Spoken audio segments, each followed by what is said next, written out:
हाय दोस्तों, उम्मीद करती हूँ कि आप उसे अच्छे ही होंगे। तो आज मैं आपके सामने एक ऐसी कहानी पेश करने वाली हूँ कि सुनकर आप भी बड़े हैरान हो जाएंगे। कृपया कहानी को पूरी की पूरी सुने। तो चलिए ज्यादा देर न करते हुए कहानी को करते हैं स्टार्ट।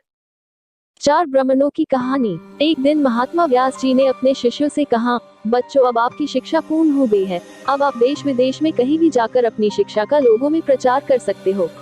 यह बात सुनकर सभी शिष्य काफी खुश हुए। अब उनके पास दुनिया में अपना नाम बनाने का अवसर था। महात्मा व्यास जी का आशीर्वाद लेकर वे सब वहां से चले जाते हैं। जाने के बाद सब अपनी अपनी आगे की राय बताने लगे। एक कहता है, अब अपनी विद्या से मैं विश्व में अपना नाम करूंगा और एक ज्ञानी ब्राह्मण की उपाधि प्राप्त करूंगा। दूसरा कहता है, मैं तो केवल राजघरानों में अपनी शिक्षा का प्रसार करूंगा, जिससे मुझे महल की सुख सुविधाओं का लाभ मिलेगा। तीसरा कहता है, मैं भी अपनी शिक्षा से ऐसा ही कुछ करने के लिए उत्सुक हूँ। चौथा ब्राह्मण अभी शिक्षा में परिपूर्ण नहीं था। उसने तीनों से प्रार्थना की कि आप तीनों मुझे भी अपने साथ रख लेना। आप तीनों के साथ रहकर मैं अपनी शिक्षा को और बढ़ाना चाहता हूँ। लेकिन तीनों अहंकारी ब्राह्मणों ने उसे अपने साथ रखने से साफ इनकार कर दिया और कहने लगे, तुम हमारे साथ रहोगी तो हमारा अपमान होगा, तुम्हें अभी कुछ नहीं आता। तब चौथे ब्राह्मण ने हाथ जोड़कर उनसे कहा, आप मुझे अपने साथ मत रखो, किंतु एक नौकर के रूप में तो रख सकते हो।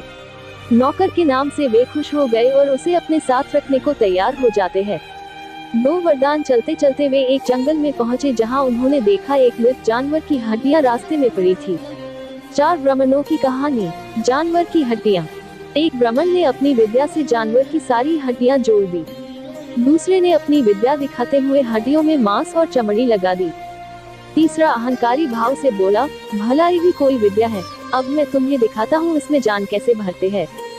उसकी बात सुनकर चौथे ब्राह्मण कहता है, कृपया ऐसा न करे, न जाने यह किस जानवर का ढांचा है और इसका क्या परिणाम निकले। तीनों ब्राह्मणों को उसके इस कथन पर बड़ा गुस्सा आया और उन्होंने कहा, एक नौकर को ज्ञानियों के बीच में बोलने की आज्ञा नहीं है। जैसे ही वह ब्राह्मण जानवर में जान फूंकने के लिए मंत्र पढ़ता है, चौथा ब्राह्मण भागकर पेड़ पर चढ़ जाता है। जब उन्होंने जानवर में जान फूंक दी तो उन्होंने देखा वह एक घातक शेर था जो काफी गुस्से में था।